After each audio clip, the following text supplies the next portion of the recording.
Hi everyone, welcome back to the new video. तो आज के लेक्चर में हम एफएलटी का सॉल्यूशन देखने वाले हैं। हमने जो फुल लेंथ टेस्ट सीरीज तुम्हें प्रोवाइड की थी टेलीग्राम चैनल पे अपने, वहां पे उसके सॉल्यूशंस रह गए थे यार, वीडियो सॉल्यूशंस, और काफी सारे मैसेजेस रिसीव कर रहा था मैं। काफी गुस्सा भी हो रहे थे कि लेट हो गए। लेट नहीं हुए थे, एक्चुअल में ये बनाने में काफी ज्यादा टाइम विड्थ चाहिए होती है, इसलिए थोड़ा डिले हो गया। बट हाँ, अब भी मैं, क्योंकि एग्जाम तुम्हारे बिल्कुल पास में ही है, बिल्कुल डोर के बाहर ही, दरवाजे के बाहर ही पड़ा हुआ एग्जाम तो आने वाला सिर पे, तो इतना ज्यादा टाइम भी नहीं दे सकते कि मैं 3-3 घंटे के एफएलटी के सॉल्यूशन बनाऊं। तो जितनी कंप्रेस मैं कर सकता हूं करने वाला हूं, जिसमें मैं तुम्हें कुछ क्वेश्चंस के हिंट दे दूंगा और मैक्सिमम क्वेश्चंस में तुम्हें पहुंचा दूंगा क्वेश्चन के आंसर तक। ठीक है, सो स्टार्ट करते हैं अपना session. You know my name is Rajan Chopra. आज हम एक एफएलटी का सॉल्यूशन करने वाले हैं। सो स्टार्ट करते हैं। सबसे पहला क्वेश्चन मैंने दिया था कि find the area of the plane bounded by the curve this and this. तो दो कर्व्स दे रखी थी हमारे पास, y is equal to x minus 1 whole square और y is equal to 4 minus x minus 3 whole square. अगर तुम ध्यान से देखो, दो पैराबोला दे रखे हैं, कुछ इस टाइप के पैराबोला दे रखे हैं। एक तो हमारे पास ये पैराबोला आ जाएगा, ठीक है, और एक हमारे पास इस टाइप का पैराबोला आ जाएगा। ये एक्सिस के साथ टच करेगा, याद रखना, ऐसे होगा पैराबोला। ठीक है, इनके बीच का जो कॉमन एरिया था ये निकालना है। इसके लिए क्या करना होता है, इंटरसेक्शन पॉइंट निकालने, क्वेश्चन खत्म हो जाएगा। वैसे छोटा सा ही क्वेश्चन है, डबल इंटीग्रेशन से भी तुम कर सकते थे। ठीक है, अगर तुम यहाँ पे y एक्सिस का पहला करना चाहते हो तो पहले ये वाला पैराबोला आ रहा है। ये पैराबोला कौन सा, ऊपर वाला, तो ये आएगा x माइनस 1 होल स्क्वायर और 4 minus x minus 3 whole square. पहले आएगा dy, फिर dx लिखना है। x की लिमिट तुम निकाल के देखो क्या बन रही है, तो ये हमारे पास आ जाएगा 1 से लेके 3 तक। ठीक है, इसका इंटरसेक्शन पॉइंट निकाल के देख लेना, मतलब ये जहां पे ये दोनों कर्व कट कर रही है ना, ये 1 होगा। ये तो x माइनस 1 पे ही है। अरे मतलब इसका जो हमारे पास आएगा वो x को 0 पुट करोगे तो y को 0 पुट करोगे तो x हमारे पास 1 आ जाएगा ना, तो वहां से मैंने निकाला। ठीक है, x को 0 नहीं पुट करना, y को 0 पुट करोगे तो x हमारे पास कितना आ जाएगा, ये हमारे पास 1 आ जाएगा। तो इसलिए 1 इसका कॉमन, 1.1 आ जाने वाला है, और दूसरा यहां पे देखोगे तो ये 3 बनेगा। ठीक है, एक बार चेक कर लेना। तो इसका इंटीग्रेशन करोगे तो आंसर आना चाहिए था इसका 8/3। नेक्स्ट पे चलते हैं। तो नेक्स्ट क्वेश्चन सेकंड था हमारे पास कि इसमें ZP 4 बार दे रखा था। ये तो बिल्कुल ईजी सा क्वेश्चन था। यहां पे भी ZP है, स्टार ZP स्टार ZP, मतलब तुम्हें इंटीजर वाला ग्रुप दे रखा है, और इसमें तुम्हें बताना था कि the number of cyclic groups. अब तुम्हें साइक्लिक ग्रुप का एक फॉर्मूला पता होगा ना, नंबर ऑफ साइक्लिक सब ग्रुप्स निकालने का, ऑर्डर P का, प्राइम ऑर्डर निकालने का फॉर्मूला हमारे पास होता है number of elements of order P divide by 5P। ये हमारे पास एक फॉर्मूला होता है। तो ये हमारे पास आ जाएगा, टोटल कितने दिख रहे हैं, 4 है ना, तो ऐसे कुछ बन जाता है P की power 4 minus 1 divide by P minus 1। Solve करके देख लो तो P प्लस 1 और यहां पे भी ब्रैकेट में कुछ बच जाएगा। इसका मतलब है P प्लस 1 हमारा करेक्ट आंसर आ रहा है। ऑप्शन तुम स्क्रीन पर देख पा रहे हो। तीसरे क्वेश्चन पर अगर हम चलें तो y डबल डैश प्लस में y डैश माइनस के 2y इक्वल टू 0। ये तो बड़ा बेसिक सा ही क्वेश्चन था। तुम इसमें सीधा ही कैरेक्टरिस्टिक इक्वेशन निकाल लो, ऑक्सिलरी इक्वेशन बना लो। तो यहाँ पे इसके रूट बन जाएंगे -1 प्लस माइनस रूट 9 अपॉन में 2। तो 2 रूट आ गए हमारे पास। m1 हमारे पास आ जाएगा 2 माइनस 2 और m2 हमारे पास आ जाएगा 1। ये 2 रूट मेरे ख्याल से बन रहे हैं। अब तुम इक्वेशन लिख सकते हो, तो c1 e की पावर माइनस 2t प्लस में c2 e की पावर t, ऐसा कुछ बन जाएगा। और इन्होंने 2 वैल्यू भी दे रखी, y 0 पे b, y 0 पे b, मतलब t की जगह 0 पुट करो और y की जगह b, तो आ जाएगा b is equal to c1 plus में c2। पहली इक्वेशन बन। सो इसके बाद हमारे पास हमें क्या करना होगा, इसका डेरिवेटिव, और इक्वल टू में दे रखा है, let me see, equal to में हमें दे रखा है, देखो यहां पे ना y डैश 0 पे 0, एक्चुअल में वहां पे 2 आएगा। ठीक है, एक बार थोड़ा सा करेक्ट कर लेना इसे। तो यहां पे एक छोटा सा एरर हो रखा था इस क्वेश्चन में। अगर मैं इसके अकॉर्डिंग यहां पे आंसर निकालना चाहूं तो हमारे पास आ जाएगा, y डैश करेंगे तो y dash is equal to minus के 2c1 e की पावर माइनस 2t प्लस में c2 e की पावर t। अगर हम यहां से इसको सॉल्व करें तो आ जाएगा 2 is equal to minus 2c1 plus में c2। Equation number 1, equation number 2 दोनों को सॉल्व करोगे, c1 c2 की वैल्यू यहां पे डालोगे और कंडीशन ये वाली फुलफिल करा देना। ठीक है, बस इतना आंसर आ जाएगा। b की वैल्यू देखोगे तो सेटिस्फाई मेरे ख्याल से करनी चाहिए -1। मैं जितना हो सके टाइम को सेव करने की कोशिश कर रहा हूं ताकि हम मैक्सिमम क्वेश्चन यहां पर कर सके। तो बढ़ते हैं अपने नेक्स्ट क्वेश्चन की तरफ। तो नेक्स्ट क्वेश्चन नंबर 4 पे दिख रहा था कि एक फंक्शन दे रखा है r से r तक, और हमें डिफाइन कर रखा है, मतलब एक फंक्शन ऐसा कुछ दे रखा है, हमें एक चीज पता है, वैसे तो मैं क्वेश्चन लिख के थोड़ा सा टाइम बचा ना लिख के थोड़ा टाइम बचा सकता हूं। तो दो जो हमारे को अलग अलग पार्ट्स दे रखे हैं, ये कॉन्टिन्यूअस कब होते हैं? जब ये दोनों इक्वल हो जाए। मतलब एक्स एक तो ओपन हो सकता है पॉजिटिव, है ना, और एक ये हो सकता है नेगेटिव के इक्वल, ऐसे ओपन हो सकता है। ठीक है, ये चीज का थोड़ा सा ध्यान रखना पड़ेगा।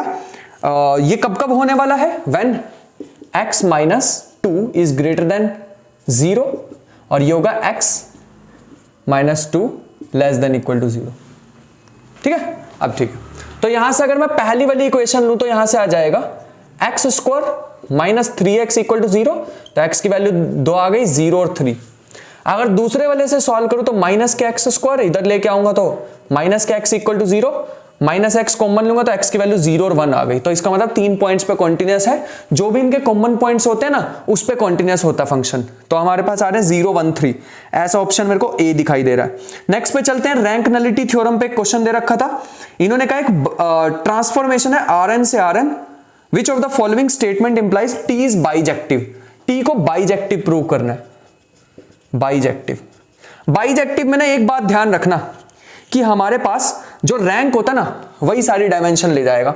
मतलब रैंक जो रेंज होगा टी का, उसी की डायमेंशन हमारे पास, dimension of range of T, वही हमारे पास एन आ जाती है। मतलब नलिटी क्या हो जाती है? 0। नलिटी हमारे पास, डायमेंशन ऑफ नलिटी क्या हो जाएगा? 0। देख लो ऐसी कौन सी हैं जो इसको सेटिस्फाई कर रही हैं। रैंक नलिटी थ्योरम से एक बात तो हमें पता है कि टोटल डायमेंशन, जो स्क्रीन पे तुम्हें क्वेश्चन दिख रहा है, टोटल डायमेंशन हमारे पास Rn से Rn में n आ जाएगा, रैंक प्लस नलिटी। लेकिन क्योंकि ये बाइजेक्टिव मैपिंग दे रखी है, बाइजेक्टिव तभी हो सकती है जब नलिटी 0 हो, मैंने यहां पे n लिख दिया गलती से, नलिटी 0 हो और रेंज स्पेस का डायमेंशन n होना चाहिए। पहली इक्वेशन में नलिटी n दे रखी, गलत हो गया पहले ऑप्शन में। दूसरे में रैंक और नलिटी दोनों n के इक्वल है, गलत हो गया।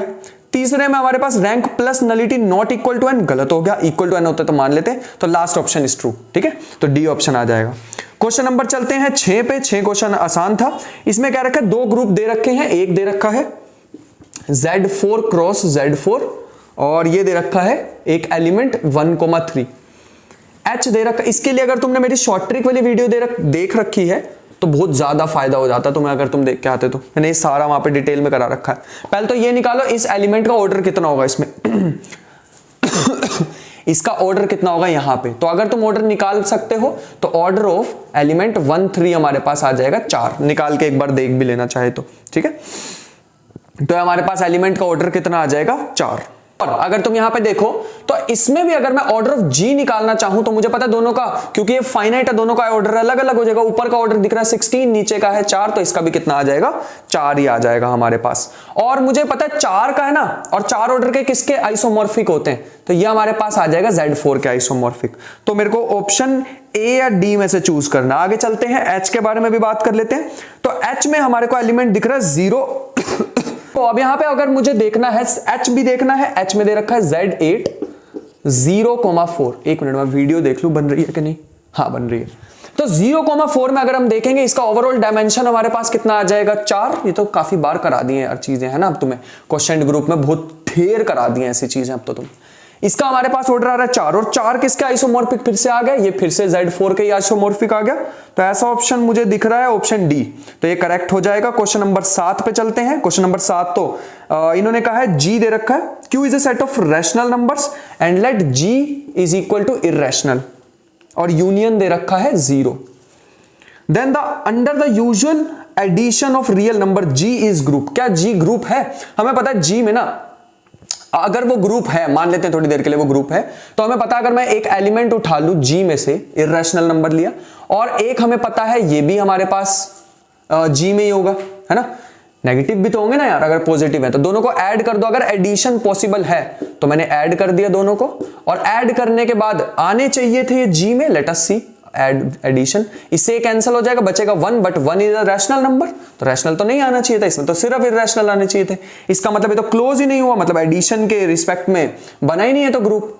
इसका मतलब सी हमारे पास ऑप्शन आ जाएगा, not a group since addition on G is not a binary operation. ठीक है, नेक्स्ट हमारे पास चलते हैं क्वेश्चन नंबर 8 पे। तो क्वेश्चन नंबर 8 हमारे को दिखा रखा है the number of solution of the equation cos this is equal to e की पावर 2x माइनस 1। अब इसका तो तुम सिंपल ग्राफ ही ड्रॉ कर सकते थे, एक ग्राफ ऐसे जाएगा और एक ग्राफ यहां से शुरू होने वाला है, ऐसे तो होता कोस का। तो एक ही सॉल्यूशन आने वाला है यूनिक, तो हमारे पास आंसर आ जाएगा एक सॉल्यूशन, फर्स्ट ऑप्शन आ जाएगा। नेक्स्ट पे चलते हैं क्वेश्चन नंबर 9 पे। तो काफी इजी से क्वेश्चन है यार, सारे होते जा रहे हैं जल्दी जल्दी। आर्क लेंथ निकालनी है तो हमें पता है इंटीग्रेशन तुम्हें क्या करना होता है, यहाँ पे जो भी फंक्शन लिखा, अगर मान लो यहां पे इस बार तुम्हें पैरामीट्रिक इक्वेशन दे रखे, तो पैरामीट्रिक इक्वेशन में हमारे पास क्या होता है, डिफरेंशिएशन इसकी करनी होती है विद रिस्पेक्ट टू टी, और dt साथ में आ जाएगा। तो इसकी डिफरेंशिएशन कर दो, जो r दे रखा है उसकी तुम डिफरेंशिएशन करोगे और उसका मैग्नीट्यूड भी लेना है ना, मैग्नीट्यूड भी लेना। तो अगर तुम इसकी डिफरेंशिएशन कर दोगे तो cos की आ जाएगी minus sine t i cap, plus sine की cos आ जाएगी j कैप, प्लस में 2t की 2 आ जाएगी k कैप। अगर तुम इसका मैग्नीट्यूड लोगे तो इसका मैग्नीट्यूड लेते कैसे हैं, इसका स्क्वायर प्लस इसका स्क्वायर प्लस इसका स्क्वायर, है ना। इसका स्क्वायर करके ऐड करोगे तो 1 आ जाएगा, क्योंकि sine square theta plus cos square theta equal to 1। इसका स्क्वायर आ जाएगा 4, 4 और 1 5, तो रूट में बचेगा 5। तो कुछ ऐसी इंटीग्रेशन बचेगी, इंटीग्रेशन रूट में 5 dt। लिमिट दे रखी है 0 से लेके 2 पाई तक। अगर तुम limit upper limit minus lower limit करोगे तो 2√5 जैसा आंसर आना चाहिए था, विच इज लास्ट ऑप्शन। 10वां हमारे पास क्वेश्चन दे रखा। सो ये क्वेश्चन अगर हम देखें तो इसमें सिंपल तुम्हें क्या करना था, साइन स्क्वायर थीटा और जो भी सीकेंट स्क्वायर फाई तुम्हें दे रखा, अभी मैं एंगल के बारे में बात नहीं कर रहा हूं। यहां पे इसमें जब तुम पुट करोगे तो 1 बन रहा है और ये इंफिनिटी बन जाएगा, ठीक है। मेनली हमें देखना क्या था, पहले इसे 1 माइनस कॉस स्क्वायर थीटा लिख देना, secant square theta secant square phi. अब तुम इसमें फॉर्मूला लगा देना बस। फॉर्मूला क्या कहता है कि e की पावर में चला जाएगा ये function cos square pi by 2 minus ax, अब मैं लिख देता हूं एग्जैक्ट जो दिया हुआ, और इनटू में secant square pi by 2 minus bx, ठीक है। अगर तुम इसको सॉल्व करना चाहोगे 1 अपॉन सीकेंट कर दोगे तो 1 अपॉन कॉस कर दोगे, कॉस से कॉस काट मत देना, यहां पे अलग अलग एंगल है, ठीक है। तो उसके बाद हमें एलोपिटल रूल लगाना पड़ेगा, एलोपिटल रूल लगा के हो जाएगा, क्योंकि 0/0 की फॉर्म बनने वाली है। अरे ऐसे नहीं बनेगा, cos square theta upon cos square phi, दोनों अलग अलग एंगल, तो तुम्हें लगाना पड़ेगा इसमें एलोपिटल रूल। और जब तुम इसे सॉल्व करोगे आंसर आ जाएगा e की पावर a/b। सारा कुछ खत्म हो जाएगा, बचेगा सिर्फ इतना ही, ठीक है। चलो आगे चलते हैं। नेक्स्ट क्वेश्चन में दे रखा है कि late y1 and y2 be the two independent solution of the differential equation x double y dash plus xy, ऐसा कुछ दे रखा है, अजीब सी equation. Then the Wronskian is given by, Wronskian हमें पता है, रोन्स्कियन की वैल्यू होती है e की पावर इंटीग्रेशन माइनस के px dx। p की वैल्यू मैं देख लेता हूं क्या दे रखी है, पहले पूरी इक्वेशन को डिवाइड करना पड़ेगा x से, क्योंकि y डबल डैश का कोफिशिएंट हमें 1 चाहिए होता है। तो इसका मेरे को दिख रहा है 1/x है dx, विच इज e की पावर माइनस के log x, -1 ऊपर गया, e से log cancel, 1/x is the final answer.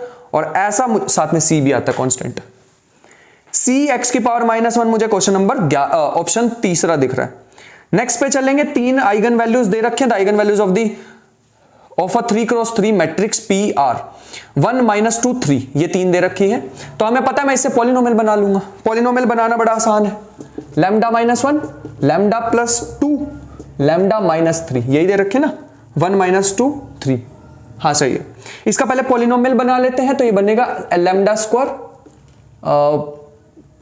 ये बन जाएगा हमारे पास 2 लैम्डा माइनस मेरे ख्याल से लैम्डा और माइनस में 2, और ये आएगा लैम्डा -3। इसको अगर मैं थोड़ा सा सॉल्व करूं और इक्वल टू में 0 आ जाएगा, सेटिस्फाई करती हैं ये तो सारी कैरेक्टरिस्टिक इक्वेशन को। तो ये बनेगा lambda cube plus lambda square minus 2 lambda, 3 को करोगे तो माइनस के 3 लैम्डा स्क्वायर माइनस के 3 लैम्डा प्लस 6, सॉल्व करेंगे तो lambda cube minus 2 lambda square और minus 5 lambda plus 6 equal to 0। अब मुझे चाहिए है p स्क्वायर में चाहिए है, तो पूरी इसको कैसे लिख देते हैं, मैट्रिक्स के फॉर्म में लिख देते हैं, है ना। तो p cube minus 2p square plus 5 minus 5p plus 6 equal to 0, 0 matrix. पूरी इक्वेशन को p इनवर्स से करोगे तो p स्क्वायर 2p माइनस के 5 प्लस में 6p इनवर्स, 6p इनवर्स को उधर ले जाओ तो माइनस बनेगा, तो ये बनेगा 5 plus 2p minus p square और 1 अपॉन में 6। देख लो ऐसा ऑप्शन कोई दिख रहा हो तो तुम्हें इसके साथ आइडेंटिटी भी लगा देना। ऐसा ऑप्शन मेरे को दिखाई दे रहा है, ए ऑप्शन मैच हो रहा है मेरा तो, ठीक है। सो नेक्स्ट अगर क्वेश्चन नंबर 13 अगर हम देखें तो इसमें क्या दे रखा है, एक्स और वाई दो ट्रांसफॉर्मेशन दे रखी है, ट्रांसफॉर्मेशन दे रखी है और इंटीग्रेशन सॉल्व करनी है u square plus v sorry x square plus y square d x d y d x d y. X हमें दे रखा है u square minus v square, y हमें दे रखा है 2v। सबसे पहले तुम x square plus y square निकाल लो तो एक आइडेंटिटी बन जाएगी, इन दोनों का होल स्क्वायर करोगे तो वो बन जाएगी u square plus v square का होल स्क्वायर। फिर तुम जैकोबियन निकाल लेना, ट्रांसफॉर्मेशन हमें पता है double integration x square plus y square की जगह आएगा u square plus v square whole square, साथ में Jacobian d u d v. Jacobian निकालना तुम्हें आता होगा, वो पार्शियल डेरिवेटिव करते हैं with respect to u v, वहां से तुम निकाल सकते हो। नेक्स्ट पे चलते हैं क्वेश्चन नंबर 14 पे। क्वेश्चन नंबर 14 ओरली भी हम कर सकते हैं। हमें क्या है, every infinitely generated subgroup of Q by Z is non cyclic. अब हमें पता है, मान लेते हैं थोड़ी देर के लिए मान लेते हैं कि H हमारे पास एक सबग्रुप है जो कि इनफाइनाइटली जनरेटेड है। अब हमें पता है ये जो infinitely generated subgroup of Q by Z ये हमारे पास है, इसका हमारे पास एक इनफाइनाइटली जनरेटेड दे रखा है। इनफाइनाइटली जनरेटेड का मतलब होता है H इज साइक्लिक, है ना, जनरेट कर रहा तो साइक्लिक होगा। आगे बढ़ते हैं, इन्होंने क्या रखा है, लेकिन एक बात सुनना, ये जो क्यू बाय जेड होता है, क्या तुम इसका जो भी एलिमेंट उठाओगे, कोई भी एलिमेंट उठाओगे, क्या उसका ऑर्डर फाइनाइट नहीं होता, है ना, उसका ऑर्डर तो फाइनाइट हो जाएगा। इसका मतलब क्या आया, इसका मतलब आया कि अगर तुम कोई भी इसका सबग्रुप लोगे, इसका कोई भी एलिमेंट लिया उसका ऑर्डर फाइनाइट होता है, अगर तुम इसका सबग्रुप लोगे तो वो सबग्रुप कैसा होगा, subgroups are finite cyclic group, finite cyclic group. लेकिन हम पहले में क्या कह चुके थे कि H क्या है, साइक्लिक है लेकिन इनफाइनाइट है। यहां पे क्या प्रूव हो रहा है, यहां से क्या अब हमें पता लग रहा है अगर इसका फाइनाइट ऑर्डर के एलिमेंट्स पड़े हुए हैं तो यहां पे सब ग्रुप्स कैसे होंगे, फाइनाइट साइक्लिक ग्रुप होंगे। तो ये तो कॉन्ट्राडिक्शन होगी, मतलब पहली स्टेटमेंट में जो कहना चाह रहे हैं कि every infinitely generated subgroup of Q by Z is non cyclic, बिल्कुल सही है। और सेकंड स्टेटमेंट भी इसके साथ ही लगती है कि every infinite subgroup of Q by Z is non cyclic, दोनों सही स्टेटमेंट बता रहे हैं। तो ये ओरली ही हो जाता, अगर ये तो थ्योरी पड़ी हुई थी तो इजिली हो जाते हैं क्वेश्चन। सो नेक्स्ट हमारे पास क्वेश्चन नंबर 15 है, डिफरेंशियल इक्वेशन है जिसमें हमें प्रूव बताना है कि इक्वेशन एग्जैक्ट है लेकिन किस n की वैल्यू के लिए है। तो तुम्हें पता है del m by del y equal to del n by del x करोगे तो वहां से तुम्हें पता लग जाएगा, और सॉल्यूशन लिखना भी तुम्हें आता होगा कि ट्रीट y एज कांस्टेंट। यहां पे लिखना होगा m को dx प्लस में n dy is equal to constant, यहां पे not containing x, term not containing x, और यहां पे आएगा y इक्वल टू कॉन्स्टेंट। यहां से इक्वेशन निकाल देना, खत्म हो जाएगा। अरे हिंट लेके कर लोगे ना क्वेश्चन, दोनों को कंपेयर करोगे तो n की वैल्यू तुम्हें दिखेगी -3, n की वैल्यू तुम्हें दिखेगी -3, और ऑप्शन जो बेस्ट मैच होगा वो हो जाएगा ऑप्शन नंबर बी। एक बार बी चेक कर लेना, ठीक है। चलो नेक्स्ट पे चलते हैं क्वेश्चन नंबर 16 पे। तो क्वेश्चन नंबर 16 बड़ा इजी सा क्वेश्चन था, ये तो सिंपल सा कर सकते थे हम। इन्होंने कहा है एक हमारे को समेशन an माइनस 1 ऐसा कुछ दे रखा है। इन्होंने कहा this is given and then the series this, ये कब कन्वर्ज करेगी हमें बताना है। तो हम एक काम करते हैं, कोई भी एक एग्जांपल लेके करेंगे क्वेश्चन को। तो लेट अस से कि an is equal to 1 by n, मेरे को तो सबसे इजी यही वाला दिमाग में आ रहा अभी। यहां पे अगर हम डालेंगे तो बन जाएगा summation 1 by n minus 1 by n minus 1, ऐसा कुछ अगर हम इसको करेंगे। और हमें पता अगर मैं इसका एलसीएम वगैरह लेके सॉल्व करूं तो ये बनेगी 1 अपॉन इसको इधर माइनस बाहर ले लेंगे तो n minus 1 which is less than equal to summation 1 by n square. और समेशन 1 बाय n स्क्वायर हमारे पास क्या होता है समेशन 1 बाय n, कुछ गलती तो नहीं कर रहे हम यहां पे, नहीं, क्योंकि यहां पे मोड है तो माइनस हट जाएगा, यही गलती कर रहे थे हम, मोड है तो माइनस हट जाएगा। तो ये हमें पता है छोटा होता है 1 बाय n स्क्वायर से, और by P test this is convergent, तो ये हमारे पास कन्वर्जेंट आ चुका है। अब हमें निकालना है, इसके लिए भी यही कर लेते हैं। तो ये हमारे पास आ जाएगा समेशन 1 बाय n x की पावर n। ऑब्वियस सी बात है, तुम्हें देख के पता लग रहा है अगर मैं x को 1 रखूंगा तो ये बाय पी टेस्ट डाइवर्जेंट हो जाएगी, लेकिन अगर मैं x को -1 रखूंगा तो लाइबनिट्ज थ्योरम से ये कन्वर्जेंट हो जाएगी। तो -1 में अगर तुम इसकी रेडियस ऑफ कन्वर्जेंस में निकालोगे 1 आएगी, ठीक है, निकाल लोगे पक्का, ठीक है। -1 upon n, this is Leibniz test से कन्वर्जेंट हो जाएगी, और 1 पे चेक करोगे तो डाइवर्जेंट हो जाएगी, उसके बीच में तो है ही कन्वर्जेंट। इसका मतलब है ऑप्शन देखते हैं, on some set containing -1 and 1। Last option true क्यों नहीं हो सकता? ओनली -1 इन -1 से 1 तक क्यों नहीं हो सकता? क्योंकि -1 पे भी तो कन्वर्जेंट है, ये तो -1 पे एक्सक्लूड कर रहे हैं, तो -1 पे कन्वर्जेंट है लेकिन 1 पे नहीं है। ठीक है, पी टेस्ट की बात कर रहे हैं हम, तो इजी क्वेश्चन था। 17 क्वेश्चन में फिर से एक डिफरेंशियल इक्वेशन दे रखी है, इसे सिंपल सा है, सॉल्व कर सकते हो यार। ऑक्सिलरी इक्वेशन बनाना जो मैंने अभी पहले बताई थी बिल्कुल सिमिलर इक्वेशन है, कर सकते हो, इसलिए मैं ये वाला स्किप करा रहा हूं। सिंपल सा कर लोगे ना एक बार, दो इसके रूट निकाल के दिखा देता हूं, तो ये बनेगी 4m² plus 12m plus 9 is equal to 0। So ये हमारे पास आ जाएगा 2m प्लस 3 का होल स्क्वायर इक्वल टू 0। तो m के दो रूट आ जाएंगे -3/2 -3/2, y हमारे पास बन जाएगा c1 प्लस c2x e की पावर -3/2x, ये हमारे पास बन गया। बस इसे सॉल्व कर लो। दो बाउंड्री कंडीशन भी तुम्हें दे रखी है, y 0 पे 1 है, y 0 पे 1 है, मतलब x की वैल्यू तुम अगर 0 पुट करोगे तो y को 1 पुट कर देना, अगर तुम इसकी डिफरेंशिएशन कर लोगे तो y डैश 0 पे -4 दे रखा है, खत्म। बस इतना से ही करना था। आंसर एक बार तुम चेक करोगे तो मेरे ख्याल से बेस्ट आंसर जो मैच हो रहा है वो है सी। ठीक है, चलो आगे चलते हैं। क्वेश्चन नंबर 18 पे चलोगे तो डेफिनेशन, क्वेश्चन तो है ही नहीं पे, हमें ट्रू ऑप्शन बताना है, गलती से नोट ट्रू लिखा गया, तो ट्रू ऑप्शन हमें बताना है। तो every set of n+1 vectors of v is linearly dependent. क्या जो भी n+1 वेक्टर्स, तो पहली बात linearly dependent, every set of n+1 vectors is linearly dependent, गलत है, लीनियरली डिपेंडेंट जरूरी नहीं है। No set of n-1 vectors of v can span v, ये भी गलत है हमारे पास। लास्ट हमारे को लास्ट ऑप्शन पे सीधा ही चलते हैं, any set of n vectors that span v is a basis of v, तो हमारे पास डी ऑप्शन करेक्ट आ जाएगा। डी में क्या रखा है, जो भी n वेक्टर्स का सेट होगा वो स्पैन करेगा, जो भी स्पैन करेगा वो बेसिस बन जाएगा। ठीक है, डायरेक्ट डेफिनेशन से क्वेश्चन था ये तो।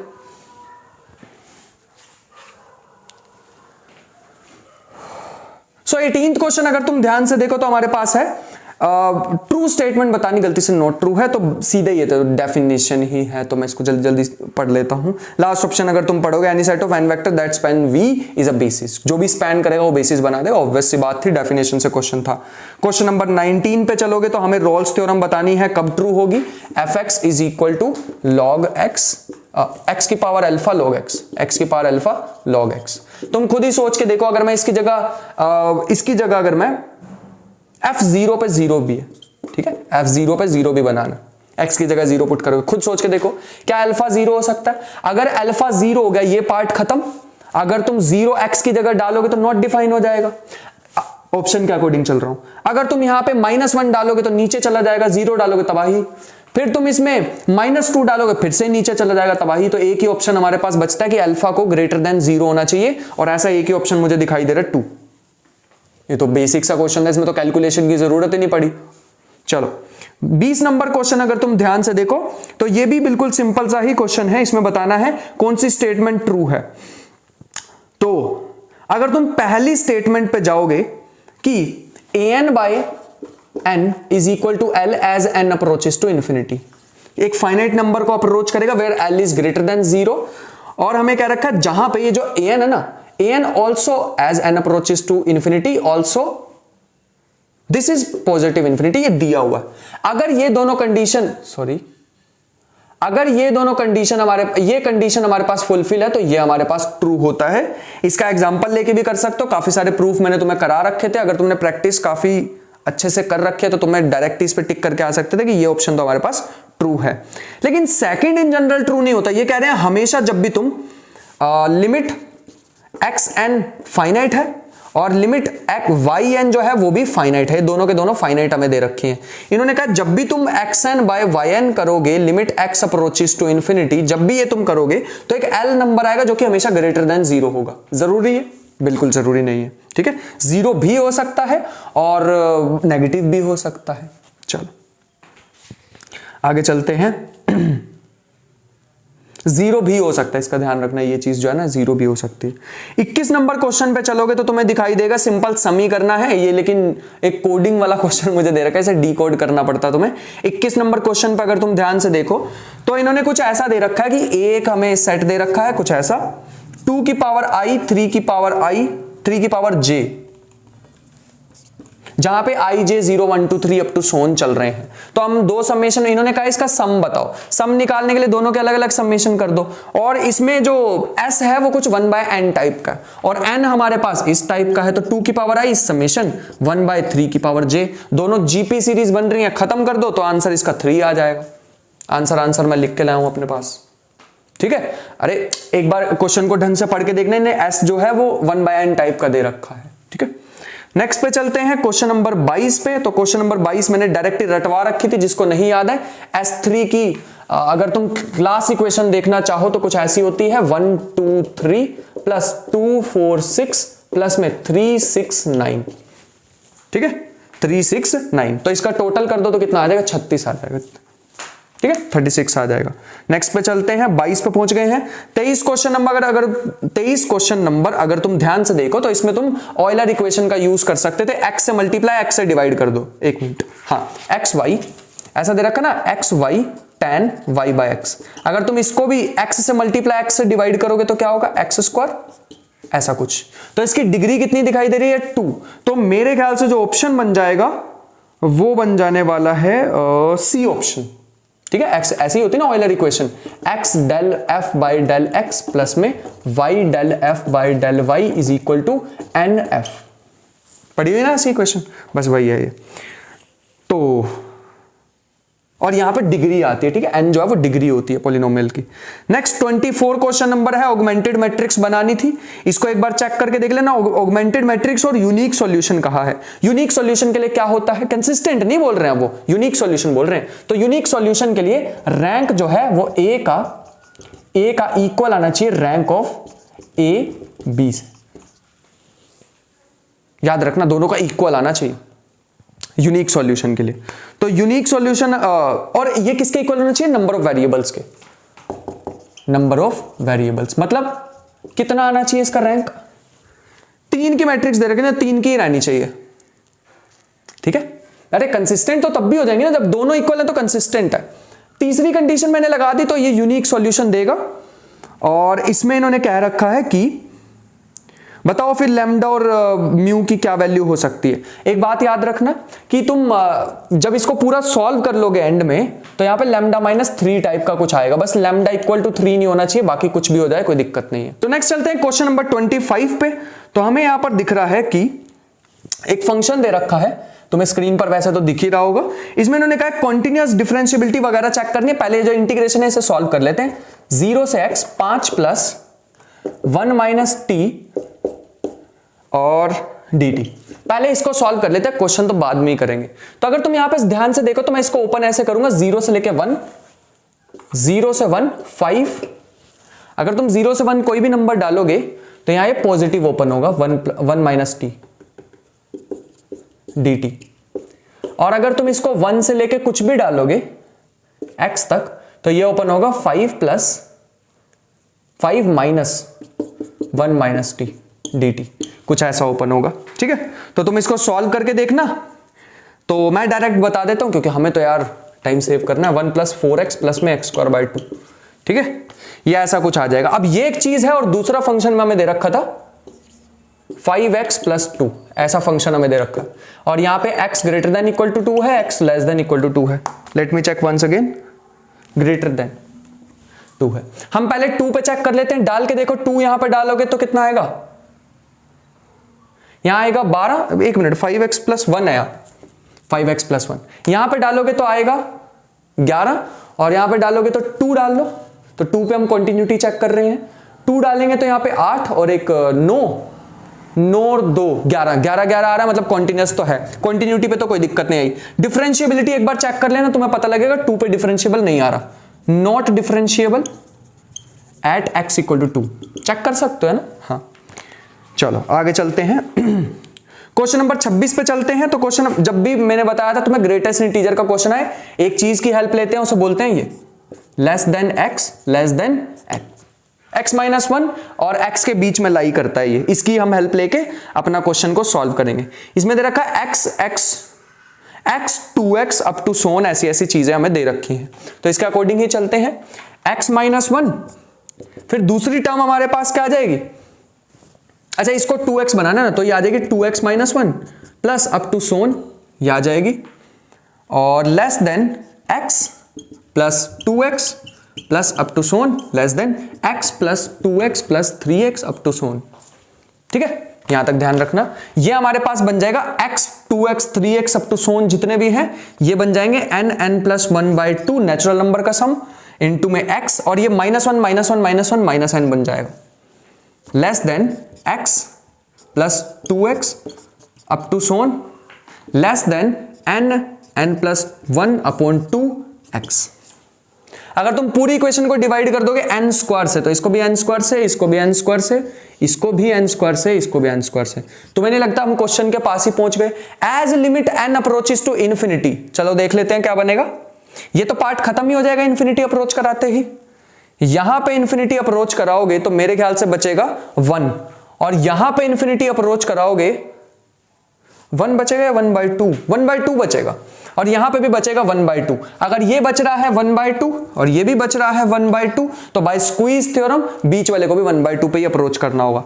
तो मेरे ख्याल से आंसर, रुको कुछ रह रहा है यार, कुछ मिस हो रहा है, x/2 आएगा आंसर, 1/2 नहीं, x भी तो बच जाएगा, x के बारे में कुछ नहीं पता था। 27 क्वेश्चन नंबर पे चलते हैं। तो नेक्स्ट हमारे पास, ठीक है, x ये कह रखा है, एक लिमिट दे रखी है, limit x approaches to a negative,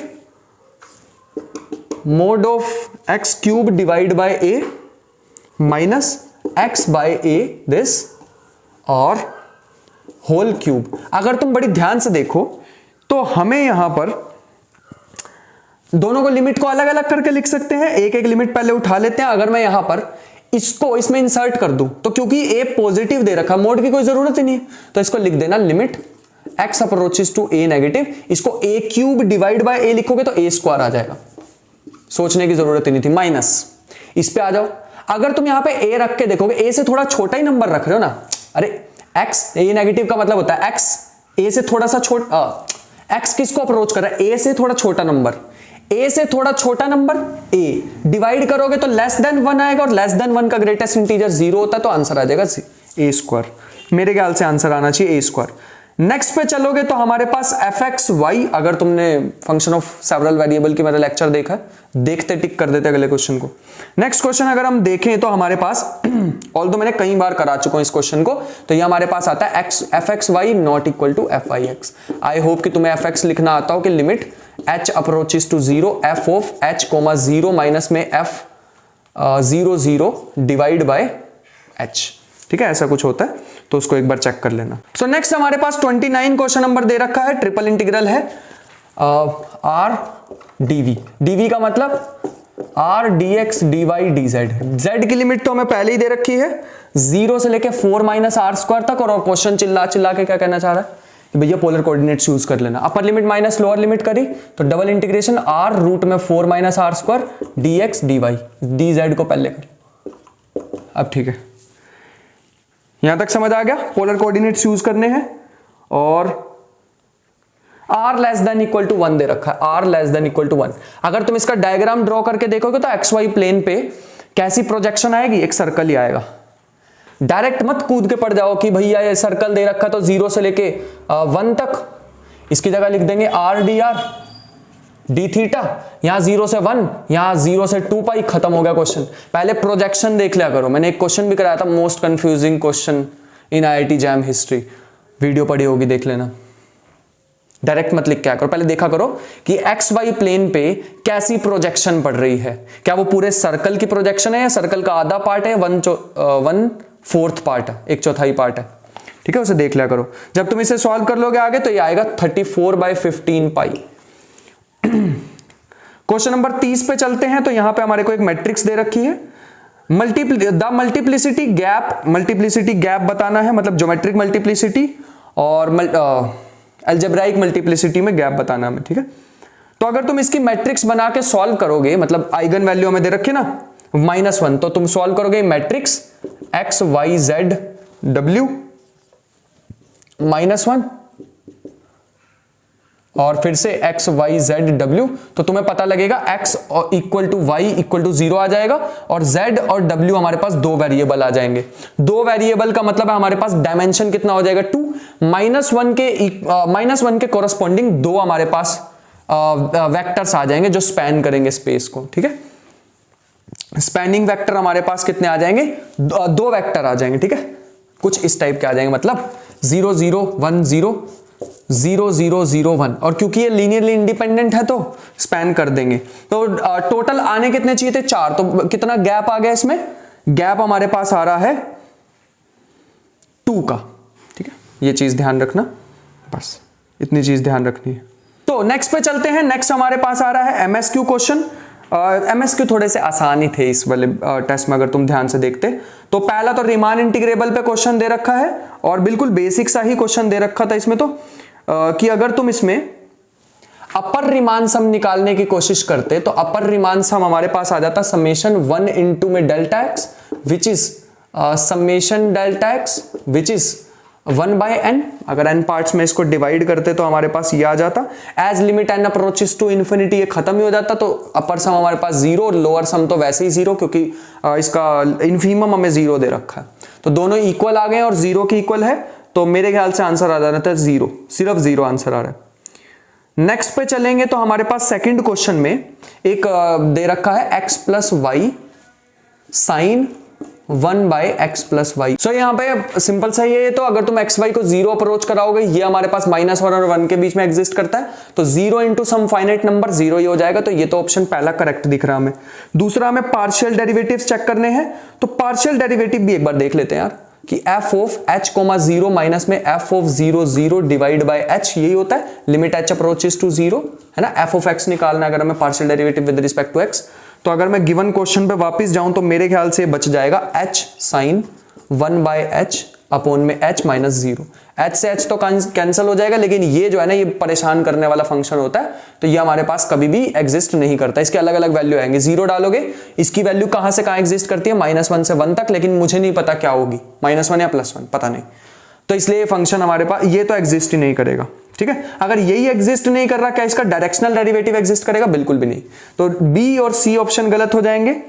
और जब हमारे पास पार्शियल डेरिवेटिव एग्जिस्ट नहीं कर रहे तो डिफरेंशिएबल तो होगा ही नहीं।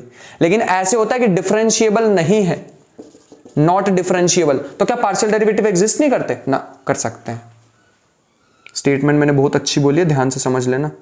नेक्स्ट हमारे पास था कि एक फंक्शन दे रखा, क्वेश्चन नंबर 33 है ये, तो एक फंक्शन दे रखा हमें और बताना है मोनोटोनिकली इंक्रीजिंग है या डिक्रीजिंग है।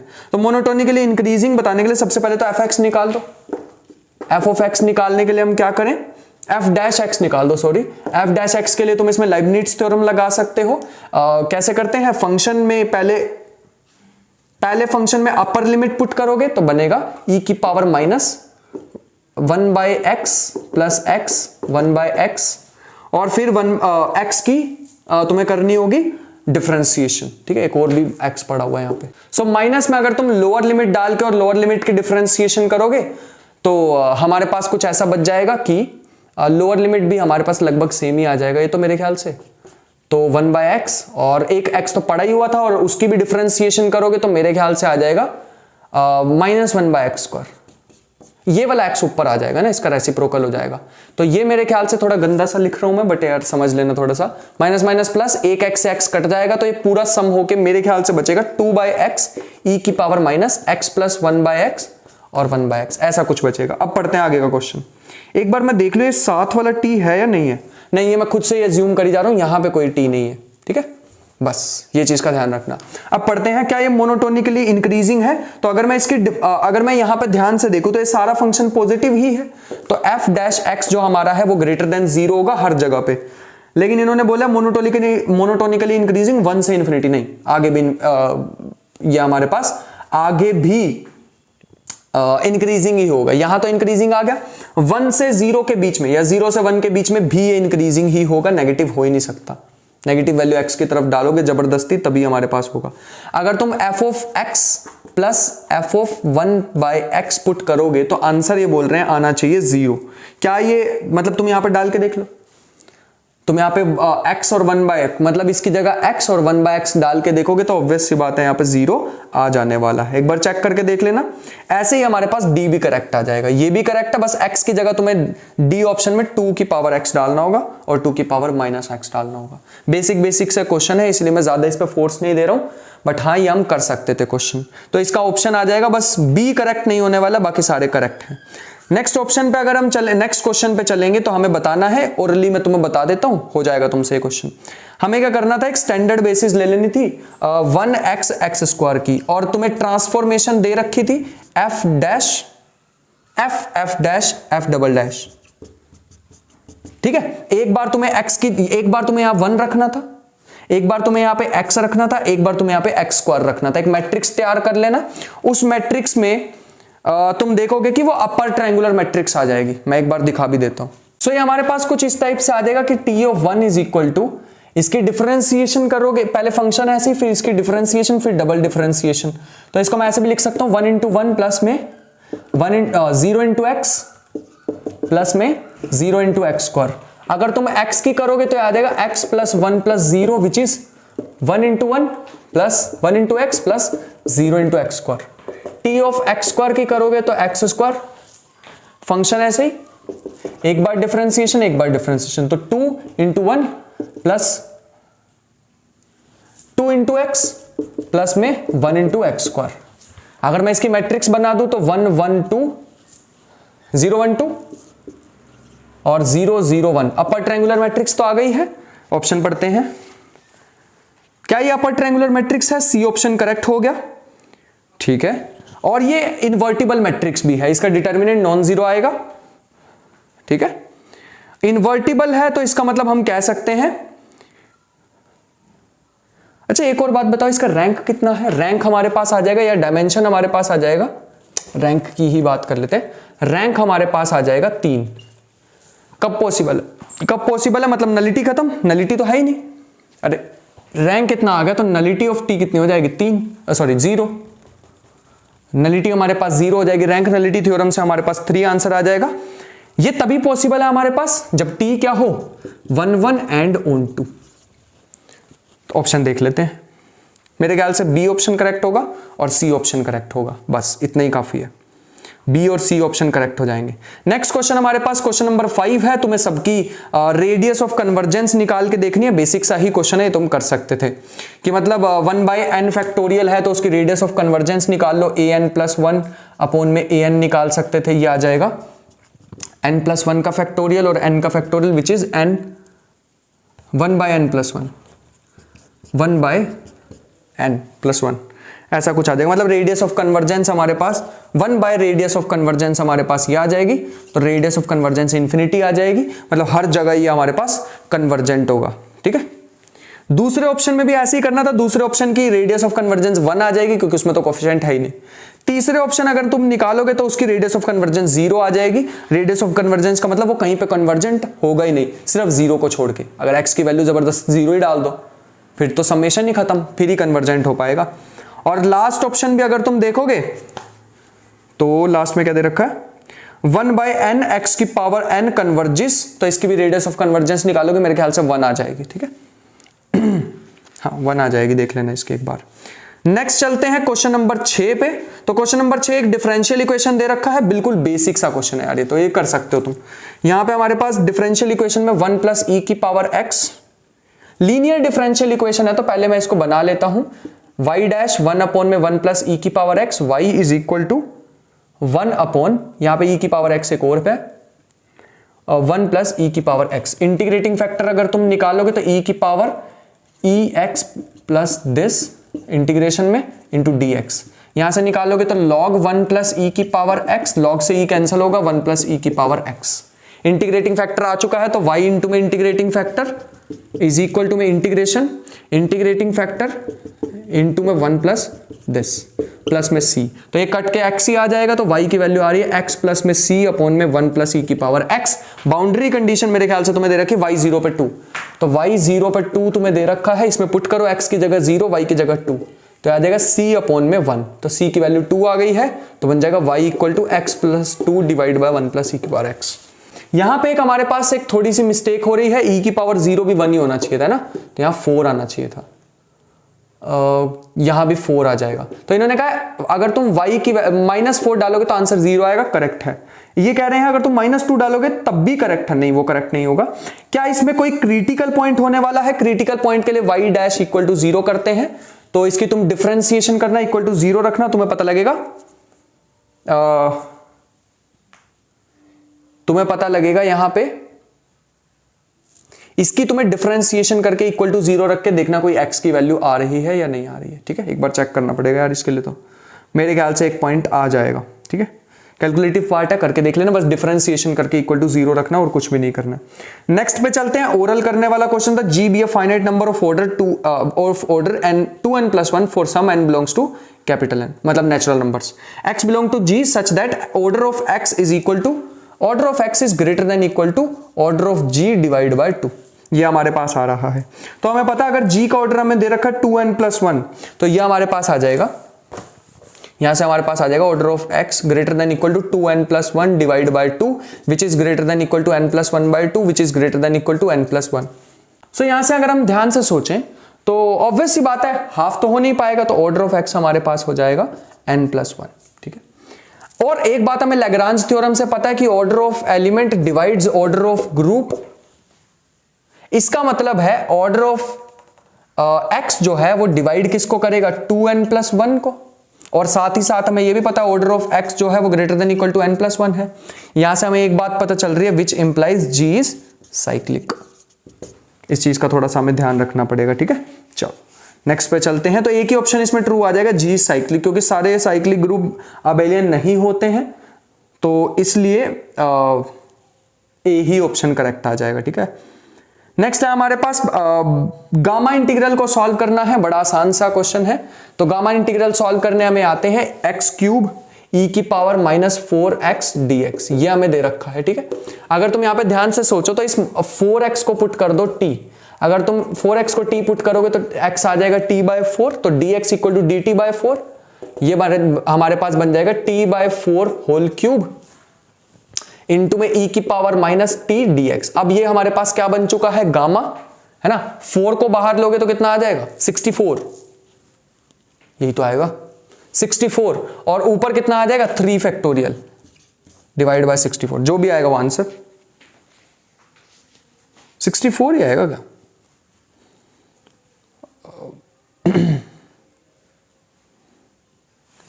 कुछ गड़बड़ कर रहे हैं क्या हम, 64 ही नहीं आएगा। अच्छा एक और भी 4 आएगा हमारे पास, यहां पे भी तो एक 4 था ना, dx dt/4 भी आएगा, तो एक और 4 आएगा, तो 256 बन जाएगा फिर ये, ठीक है। ये सही कर लेना, बस इतना सही करेक्शन थी। और हमारे पास गामा में एक पावर बढ़ जाती है, पता नहीं क्यों गलतियां कर रहे हैं हम जल्दी जल्दी में। तो हमारे पास गामा में जो भी यहां पे लिखा होता है उससे एक बढ़ के पावर आती है, ऑल्दो हमें पता है यहां पे 3 फैक्टोरियल आएगा, 3 फैक्टोरियल डिवाइड बाय 256, ठीक है। चलो ये हमारे पास आ गया है, तो 3/128 आ जाएगा। ऐसे ही तुम बाकी को भी सॉल्व कर सकते थे, तो मेरे ख्याल से डूएबल क्वेश्चन था, तो मेरे ख्याल से ऑप्शन आ जाएगा ए और डी, करेक्ट, ठीक है। गामा इंटीग्रल ये तीनों। नेक्स्ट हमारे पास है काउंटर एग्जांपल वाला क्वेश्चन था, तो इसमें तुम्हें काउंटर एग्जांपल देने थे। इसमें कह रखा है कि there exist a continuous function on closed set E is a subset of R such that it has no maximum, ऐसा फंक्शन है जिसके पास कोई भी मैक्सिमम ना हो, ठीक है। तो हमारे पास क्या कोई ऐसा फंक्शन एग्जिस्ट करता है जिसके पास कोई भी मैक्सिमम हो ही ना? हाँ, fx is equal to x। अब ये क्वेश्चन वही कर सकते हैं जिन्होंने बहुत सारी प्रैक्टिस की थी और काफी सारे एग्जांपल नजरों के सामने से गुजर चुके हैं।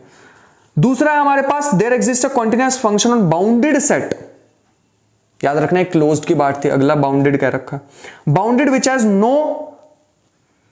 Has no maximum. इसके लिए भी मेरे पास एक एग्जांपल है, fx इज इक्वल टू ये ऐसा थोड़ी बोल रहे हैं हमेशा ट्रू होगा, कह रहे हैं देयर एग्जिस्ट अ फंक्शन, ठीक है। तीसरे में इन्होंने बोल रखा there exist continuous function only if f is defined at it. Function सिर्फ तभी होगा कॉन्टिन्यूअस जब ये डिफाइन होगा, जरूरी थोड़ी है। लो ये हमने डिफाइन कर दिया x 0 से 1 तक और ये x इक्वल टू 0 है। सो ये हमारे पास फंक्शन आ गया है। ऑल्दो ये हमारे पास कॉन्टिन्यूअस तो नहीं है 0 पे, ऑब्वियस सी बात है, लेकिन डिफाइन है। 0 पे देखो एक वैल्यू दे रखी है हमने से। लास्ट ये कह रहे हैं, तो ये ऑप्शन तो गलत हो गया, सी ऑप्शन गलत है। In any interval A B where function is continuous there is at least one maxima and one minima. तो ऐसे बहुत सारे एग्जिस्ट कर सकते हैं, ठीक है, जिसपे एक मैक्सिमा और मिनिमा हो। डी ऑप्शन पे हमारे पास करेक्ट आ जाएगा। नेक्स्ट हमारे पास लास्ट आ रहा है एमएसक्यू क्वेश्चन का। Let T be a linear transformation from R5 to R, then what are the possible dimensions of kernel of T. क्या पहले सोचो ऐसा कोई एग्जिस्ट भी कर पाएगा? पहले मुझे ये बताओ कि रेंज हमारे पास कितनी है ना, रेंज कितनी है? 1 डायमेंशनल, क्योंकि R5 से कहां दे रखा है, R तक दे रखा है, तो रेंज हमारे पास 1 आएगी। तो डायमेंशन ऑफ टी क्या क्या हो सकते हैं? 2 ही हो सकते हैं यार डायमेंशन ऑफ टी, या तो हमारे पास डायमेंशन ऑफ टी 0 हो सकता है और 1 हो सकता है, इन दोनों के अलावा तो कुछ बचा ही नहीं। अब ध्यान से सोच के बताना है कि डायमेंशन ऑफ कर्नल क्या हो सकता है। अगर तो डायमेंशन हमारे पास टी का डायमेंशन 0 हुआ तो कर्नल क्या हो जाएगा? कर्नल 5 हो जाएगा, है ना। तो 5 कर्नल पॉसिबल है। अगर डायमेंशन ऑफ टी 1 हुआ तो कर्नल में कितने आ जाएंगे? इसको माइनस कर दो इसमें से, तो 4 रह जाएंगे। तो ये हमारे पास एक बेसिक सा क्वेश्चन था, इस चीज को ध्यान रखना। हमें पता है dimension of image of T plus dimension of kernel is equal to 5 होता है, ठीक है, डायमेंशन ऑफ R5। ये हमारे पास कौन सी है? ये हमारे पास है ये इमेज, यही देन, अरे यही तो मिलती है इसकी इमेज, समझ रहे हो? फिर ठीक है। नेक्स्ट चलते हैं अपना एनईटी क्वेश्चन पे। एनईटी क्वेश्चन हमारे को दिख रहे होंगे यहाँ पे। तो पहला क्वेश्चन तुम्हें स्क्रीन पर दिख रहा है, जिसमें 1/n plus 1 plus 5 1/n 1 plus 1/5 plus 1/9 up to so on. Last मेरे को पार्ट देखना होगा, limit n approaches to infinity. Last part बस हमारे पास 4n-3 ये 0 होना चाहिए, जो कि हो रहा है। तो मैं कोशी फर्स्ट थ्योरम लगा के इसको प्रूव कर सकता हूं। कोशी फर्स्ट थ्योरम लगाऊंगा तो आंसर इसका क्या आ जाएगा? 0। Cauchy first theorem I hope तुम्हें याद हो कि a1 plus a2 up to so on a3 upon में n होता है। तो ये भी अप्रोच 0 को ही करता है, जो ये लिमिट आएगी वही ये लिमिट आएगी हमारे पास, याद है? फिर ठीक है। क्वेश्चन नंबर 2 हमारे पास। तो क्वेश्चन नंबर 2 अगर हम ध्यान से देखें, consider the set this f is a f from R to R। बस एक चीज ध्यान रखना, R से R पे हमारे पास अगर कॉन्टिन्यूअस फंक्शन होंगे इंप्लाइज वो कनेक्टेड होते हैं, ठीक है, इस चीज का थोड़ा सा ध्यान रखना। तो रेंज हमारे पास जो भी होगी वो कनेक्टेड होगी हमारे पास। अगर यहाँ पे कॉन्टिन्यूअस फंक्शन मिलते हैं तो यहाँ पे कनेक्टेड होंगे, इस चीज का थोड़ा सा ध्यान दे, ठीक है। नेक्स्ट हमारे पास अब तुम्हें दिख रहा होगा कि f of R is a subset of QC, मतलब इर्रेशनल। तो इसका मतलब है तो डिसकनेक्टेड हो गए, विच इंप्लाइज डिसकनेक्टेड। तो सेट S में बताना ऐसे कितने फंक्शन एग्जिस्ट करेंगे? एक भी नहीं। Non constant continuous function, continuous किस बात के हो जाएंगे जब ये डिसकनेक्टेड है सारे के सारे? तो इर्रेशनल में सारे के सारे डिसकनेक्टेड आ जाएंगे। अगर डिसकनेक्टेड आ गए तो कंटिन्यूटी किस बात की? कंटिन्यूटी गई, तो इसका मतलब कोई फंक्शन नहीं एग्जिस्ट करेगा। 0 is the final answer. Next हमारे पास एक क्वेश्चन दे रखा है, इसमें तुम्हें u दे रखा है, partial derivative with respect to x करना है, partial derivative with respect to y करना है, ठीक है। और सिंपल इक्वेशन में तुम्हें इंसर्ट करना है x ux प्लस में y uy, और यहां y की पावर अल्फा u क्यूब, ऐसा कुछ निकालना है। तो सिंपल यहां पे इंसर्ट कर लेना, तो तुम्हें पता लगेगा कि y की वैल्यू अल्फा की वैल्यू 2 आ जाएगी। बेसिक सा है, डिफरेंशिएशन ही करनी है इसकी।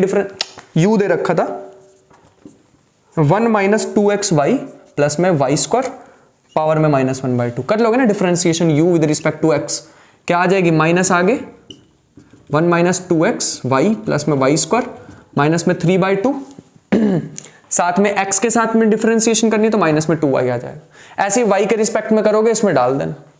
ये हमारे पास क्या बन जाएगा, u स्क्वायर नहीं u क्यूब, अरे -1/2 ये u क्यूब है ना, -2y, तो ये हमारे पास बन जाएगा u क्यूब y। ठीक है, इस चीज का थोड़ा ध्यान देना, u क्यूब y। ऐसे y के रिस्पेक्ट में करोगे तो हमारे पास बन जाएगा -1/2, इधर लिख देते हैं u क्यूब, और अंदर बचेगा -2y प्लस में 2, माइनस में 2y नहीं, -2x और साथ में 2y स्क्वायर, 2y y के रिस्पेक्ट में करनी है तो मेरे ख्याल से बिल्कुल सही करिए हमने, ये आ जाएगा हमारे पास। तो इसको एक बार कर लेना, और अब क्या करना था, इसको x से मल्टीप्लाई, इसको y से मल्टीप्लाई, दोनों को ऐड करो तो तुम्हें दिखेगा यहाँ पे y स्क्वायर बन जाएगा। तो 2 is the final answer. Fourth question पे चलते हैं, फिर से डिफरेंशियल इक्वेशन दे रखी है, इस बार एग्जैक्ट है, तो एग्जैक्ट में हमें पता है यह आता है formula del m by del y equal to del n by del x, और हमें बताना है इसमें इंटीग्रेटिंग फैक्टर निकालना पड़ेगा, तब ये डिफरेंशियल इक्वेशन सॉल्व होगी। इंटीग्रेटिंग फैक्टर निकालने का भी मेरे ख्याल से तुम्हें फॉर्मूला पता होगा, इसके बाहर 1/n और यहाँ पे माइनस, तो आंसर देखना इसका 1 आ जाएगा जहां तक मुझे लग रहा है। और इंटीग्रेटिंग फैक्टर निकालने का होता है इंटीग्रेटिंग, जो भी आएगा 1 × dx, तो e की पावर x आ जाएगा। चेक कर लेना, मेरे ख्याल से तो यही आएगा, और तुम्हें सॉल्व भी करनी आती है। इंटीग्रेशन m dx प्लस में n dy is equal to constant, यहां पे हमारे पास आ जाएगा y इक्वल टू कॉन्स्टेंट, और यहां पे नॉट x नहीं आना चाहिए। चलो, और इसका आंसर अगर तुम देखोगे ध्यान से तो a की वैल्यू बतानी थी, तो a की वैल्यू 4 आ जाएगी। ठीक है, क्वेश्चन नंबर 5 पे चलते हैं। तो नंबर ऑफ सब groups of this, number of सब ग्रुप बताने हैं Z5 क्रॉस Z5 के, साइक्लिक है ना। Z5 और Z5 जो होता है वह हमारे पास आइसोमॉर्फिक हो जाएगा Z10 के, और इसके नंबर ऑफ सब ग्रुप 5 of 10 निकाल लो, वो जो 4 आ जाएगा। 5 of 10 कितना होता है, नंबर ऑफ डिवाइजर 4 ही तो होते हैं, 4 आ जाएगा इसका आंसर। नेक्स्ट हमारे पास दे रखा है ट्रांसफॉर्मेशन, एक दे रखी है f of x plus 2f of x integration f of t dt, बाहर एक 3 भी दे रखा है, 0 से x, और हमें बताना है रैंक ऑफ t। हमें पता है स्टैंडर्ड बेसिस क्या होती है, 1x x स्क्वायर। अभी मैंने तुम्हें थोड़ी देर पहले क्वेश्चन कराया था, यहां पे एक बार x की जगह 1 रखोगे पूरा क्वेश्चन सॉल्व करना, फिर x रखोगे पूरा क्वेश्चन सॉल्व करना, फिर x स्क्वायर रखोगे पूरी इक्वेशन को सॉल्व करना, तो तुम्हारे पास आंसर आ जाएगा। ठीक है, बढ़िया, बहुत अच्छे, समझ आ रहा है यहां तक? ठीक, और ये मैंने थोड़ा सा यहाँ पे पता नहीं क्या कर रहा हूं, t of f of x है क्वेश्चन में। ठीक है, मतलब तुम यहाँ पे 1 रखोगे तो यहाँ पे भी 1 आ जाएगा, इसकी जगह 1 आएगा, और इसको सॉल्व करना होगा। ठीक है, 1 के लिए मैं सॉल्व भी करके दिखा देता हूँ, 2 plus x 3x, 2 plus 3x। ठीक है, इसको एक्सपेंड करके कैसे लिखोगे, 2 × 1 plus 3 × x plus 0 × x square plus 0 × x cube. x cube भी है ना, हाँ x क्यूब भी हमारे पास आ जाएगा। P2R का मतलब होता है x क्यूब टर्म तक जाना है, इस चीज का थोड़ा सा ध्यान रख लेना। अगर तुम इसको सॉल्व करोगे, एक मैट्रिक्स बनाओगे, तो रैंक तुम्हें दिखेगा कितना आएगा, 3। रैंक हमारे पास आ जाएगा 3। सो नेक्स्ट चलते हैं हम क्वेश्चन पे। यहां पे हमें दिख रहा होगा कि एक हमें 5 डिग्री का पॉलिनोमियल वाला स्पेस दे रखा है, P4R दे रखा है। तो 5 डिग्री की बात हो रही है, डायमेंशन 5 की बात हो रही है, 5 डिग्री नहीं मैं बोल रहा हूं, 5 डायमेंशन की बात हो रही है, 5th डायमेंशन की, डायमेंशन 5 है। लेकिन इन्होंने u में एक कंडीशन दे रखी है, v में भी एक कंडीशन दे रखी है। हमें डायमेंशन निकालना आता है 5 माइनस में नंबर ऑफ कंडीशंस। तो हमारे पास dimension of u intersection v क्या आ जाएगा, इनकी ये डायमेंशन था, इसमें से कंडीशन को घटा दो, 5 माइनस 2, 3 आंसर आ जाएगा। ठीक है, नंबर ऑफ कंडीशंस घटानी थी। सो ये हमारे पास आ जाएगा। अगर मैं यहां से 0 less than equal to r less than 50 ले लूं, पूरी इक्वेशन को डिवाइड कर दो 100 से, तो यहां 100 कुछ नहीं बनेगा, यहां 1/2, 1/2 ऐड कर दोगे तो बनेगा 1r/100 प्लस 1/2 लेस देन 1। मतलब ये जो भी चीज है ना 1/2 और 0 के बीच में आ रही है, विच इंप्लाइज अगर मैं ग्रेटेस्ट इंटीजर ले लूं इस टर्म का, तो ये आएगा 0, क्योंकि 0 से 1 के बीच में एग्जिस्ट कर रही है। क्लियर? अगर मैं यही टर्म 50 से लेके 100 तक ले लेता, पूरी इक्वेशन को डिवाइड करो तो 1/2 less than equal to this 1 और फिर 1/2 ऐड कर दो तो 1 less than equal to r/100 plus 1/2 less than 2। मतलब ये 1 और 2 के बीच में एग्जिस्ट कर रही है। 1 और 2 के बीच का ग्रेटेस्ट इंटीजर कितना होता है? 1। इसका मतलब जो हमारे पास समेशन बचा है 1/2 प्लस r/100, r से लेके 50 से लेके 99, मेरे को यही चाहिए बस, है ना 50 से 99 मेरे को तो बस यही चाहिए। ये ग्रेटेस्ट इंटीजर हमारे पास कितना देगा? 1। तो ये बचेगा समेशन 1 r इक्वल टू 50 से 99 और ये हमारे पास आंसर कितना आ जाएगा? 50 से 99, 50 भी इंक्लूडेड है तो 50 ही आंसर आ जाएगा। ठीक है। क्वेश्चन नंबर 10 अगर तुम देखो तो हमारे पास आ जाएगा द मैक्सिमम वैल्यू ऑफ, ये हमारे पास लैग्रांज मल्टीप्लायर मेथड है। मैंने तुम्हें ग्रुप में भी बताया था कि इसको ध्यान से कर लेना क्वेश्चन को। तो ये हमारे पास एक मेथड होता है जब भी हमें मैक्सिमम वैल्यू निकालनी होती है, दो इक्वेशंस गिवन होती हैं, तो हमारे पास एक मेथड होता है डेल एफ लैम्डा दिस। इसे हम ग्रेडियंट बोलते हैं, ऑल्दो सिलेबस में नहीं है बट एक मैंने out of the box question भी दिया था तुम्हें। ग्रेडियंट अगर हम निकालें तो partial derivative with respect to, और एफ और जी तो लिखा नहीं, एफ हमारे को दिया हुआ है एक्स वाई की पावर 6 और जी हमें दिया हुआ है एक्स की power 4 plus y square minus 1। अगर तुम इसका partial derivative with respect to x करोगे तो हमारे पास आ जाएगा 6 वाई की पावर 6, पहले मैं एक्स के रिस्पेक्ट में ही कर रहा हूं सिर्फ लैम्डा, इसकी एक्स के रिस्पेक्ट में करोगे तो ये आ जाएगा एक्स क्यूब। ठीक है। दूसरा वाई के रिस्पेक्ट में करोगे तो हमारे पास आ जाएगा 6xy, क्या कर रहे हैं ये हम, x की पावर 5 y की पावर 6, यहां पे x की पावर 6 y की पावर 5 और लैम्डा y के रिस्पेक्ट में करोगे तो 2y आ जाएगा। ठीक है। पहले दोनों में से लैम्डा को एलिमिनेट कर लो और तीसरी इक्वेशन हमें और भी गिवन है x square by 4 plus y square equal to 1। इन दोनों में से सॉल्व करके लैम्डा की वैल्यू, मतलब एक में से लैम्डा की वैल्यू उठाओ दूसरे में रख दो और तुम्हें पता लगे एक्स की ये इक्वेशन, ये आंसर आ रहे हैं x equal to 0 y equal to 0, मतलब इन दोनों को सॉल्व करके, और तुम्हें तीसरा मिलेगा x square equal to 4y square. So अगर तुम x square is equal to 4y square यहां पे इंसर्ट करोगे तो तुम्हें दिखेगा 2y square is equal to 1 और y square is equal to 1/2, और यही तुमसे आंसर में पूछ रखा था।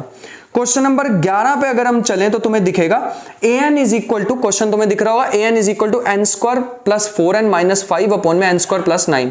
अगर तुम पहले वाले फंक्शन की integration limit n approaches to infinity निकालोगे तो आंसर आएगा 1, मतलब n square plus 4n minus 5 में से पूरे में से n स्क्वायर कॉमन ले लोगे ना तो आंसर कितना आने वाला है? 1 आ जाएगा। नीचे और ऊपर से n स्क्वायर कॉमन लेके कट कर देना, लिमिट 1 आएगी।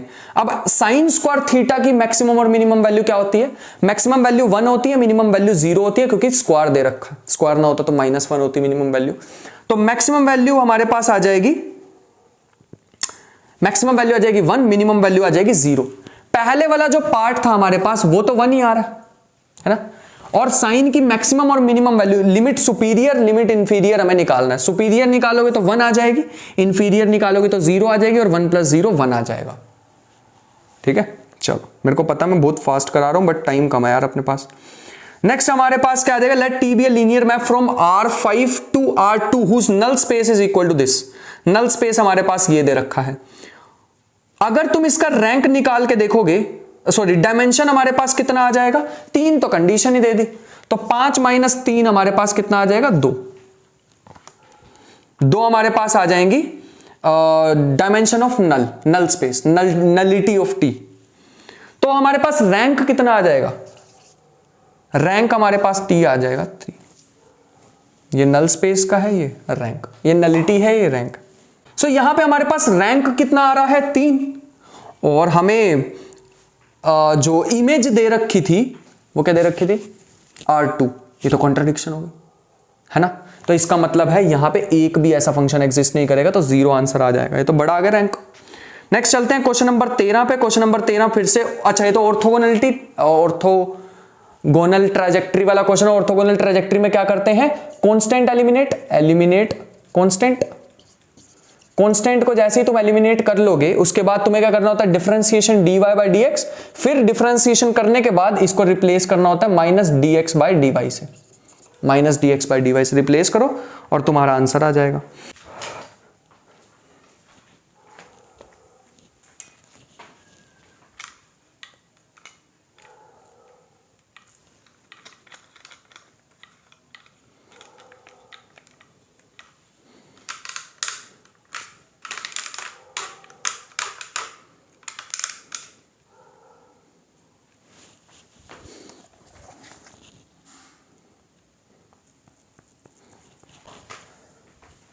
सो ये हमारे पास सीरीज तुम देखोगे 1 बाय 1 पॉइंट मतलब 1 into 4 प्लस में 2 into 5 इस टाइप की दिख रही है। जनरल टर्म आ जाएगी n+3 इस टाइप की आ जाएगी।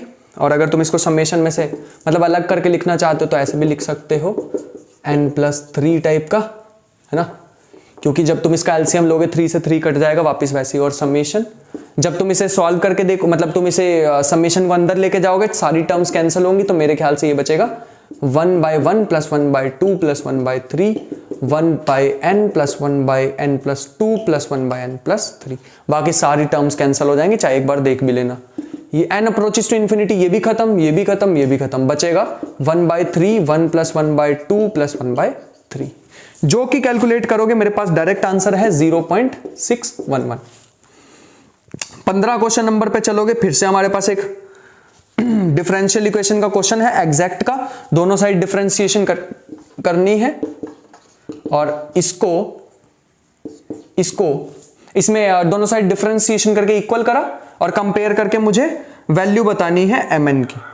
ठीक है, mn इंटीग्रेटिंग फैक्टर दे रखा, तो पहले x की पावर m और y की पावर n पूरी इक्वेशन से मल्टीप्लाई कर लेना। ठीक है, तो देखोगे तुम तो तुम्हें m की वैल्यू मिलेगी -7 और n की वैल्यू 1 मिलेगी, तो m + n -6 आंसर आ जाएगा। क्वेश्चन नंबर 16 देखोगे तो क्वेश्चन नंबर 16 में हमें क्या करना है, सरफेस इंटीग्रल निकालना है। ये हमारे लास्ट सेशन में भी मैंने तुम्हें बताया था, partial derivative with respect to x, partial derivative with respect to y, और यहां पे हमारे पास dx dy लगाते हैं। ठीक है, पोलर कोऑर्डिनेट्स का यूज करके सिंपल सा क्वेश्चन हो जाता तुमसे। लास्ट का क्वेश्चन का हिंट ही ले लो। ठीक है, अगर तुम Q8 और Z8 का, इसमें मैंने पूरी शॉर्ट ट्रिक की एक ढेर बड़ी वीडियो दे रखी है। Q8 से Z8 की तरफ कितनी नंबर ऑफ होमोमॉर्फिज्म होती है, 4 होती हैं। ये तो रटवा रखा मैंने तुम्हें, मेरे को भी रटा ही पड़ा था। क्वेश्चन नंबर तुम चलोगे 18 पे, तो 18 में फिर से डिट्टो यही क्वेश्चन है, बिल्कुल सेम ही दे रखा है। ठीक है, सो लास्ट क्वेश्चन अगर तुम यहां पर देखोगे आज का, तो हमारे पास एक ट्रांसफॉर्मेशन दे रखी है T from Rn×n to Rn×n। तो और हमारे को ऐसा कुछ दे रखा है T of A is equal to BA। इसमें हमारे पास एक फॉर्मूला ध्यान रख लेना, वो फॉर्मूला कुछ ऐसे है कि रैंक अगर तुम्हें T की निकालनी होती है वो हमारे पास आती है कि rank of T is equal to n rank of B। और B हमारे को मैट्रिक्स दे रखी है। B का अगर तुम रैंक देखोगे, देख के ही पता लग रहा है 1 आ रहा है ना। दूसरी वाली रो को 2 से मल्टीप्लाई करके फर्स्ट में से ऐड कर दो या सब्ट्रैक्ट कर दो, तो ये आ जाएगा रैंक n, तो हमारे पास 2 दे रखा है, रैंक 1 आ रहा है, तो आंसर आ जाएगा 2। हाँ, 2 आ जाएगा इसका आंसर। तो ये थे हमारे पास आज के क्वेश्चंस, और इतने ज्यादा डिफिकल्ट नहीं थे मेरे ख्याल से, कर सकते थे सारे के सारे क्वेश्चन, और इसी के आसपास तुम्हें क्वेश्चन दिखाई देने वाले हैं जैम के पेपर में भी। So all the best for your exam, अच्छे से करेंगे एग्जाम को क्लियर, और मिलते हैं नेक्स्ट सेशन में। अभी और भी लेक्चर आने, अभी 2021 का सॉल्यूशन भी आना है, बाकी तो 20 का तो मैंने लास्ट वीडियो में डाल ही दिया था। मिलते हैं नेक्स्ट सेशन में, तब तक के लिए अपना ख्याल रखना, पढ़ाई करते रहना, मेहनत इतनी ढेर सारी करना। मिलते हैं नेक्स्ट वीडियो में, तब तक के लिए बाय बाय।